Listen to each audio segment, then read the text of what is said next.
waxaan halkan ka yeedhinayaa natiijadii 12 xubnood ee golaha wakiilada gobolka kan ku soo baxay natiijada ku meel gaarka sida xisbiyadu u kala heleen magacyadoodii xisbiga u codoo helay 3 xubnood saddexdooda xubnood waxa ugu horeeya maxamuud xayir ducaale diiriye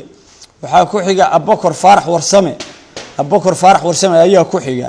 waxa ku xiga axmed jaamac saalax waxa ku xiga axmed jaamac saalax maxamed saddexda xubnood waxay ka soo baxeen xisbiga ucid ma xisbiga kulmiye waxa ka soo baxay 5 xubnood 5 xubnood ee ka soo baxay magacyadoodu waxay kala yihiin yaasiin xaaji maxamuud xiir faratoon lambarka labaad mukhtaar ibraahim xaashi cilmi lambarka saddexaad salebaan maxamed faarax lambarka afraad mustafa axmed cabdilaahi lambarka shanaad waxa weeye waa axmed xasan cali casoow shanta xubnoodna waxay ka soo baxeen xisbiga kulmiye xisbiga wadani 4 xubnood ee ka soo baxay waxa ugu horeeyay cabdirasaaq khaliif axmed guuleed waxa ku xiga axmed muuse jaamac diiriye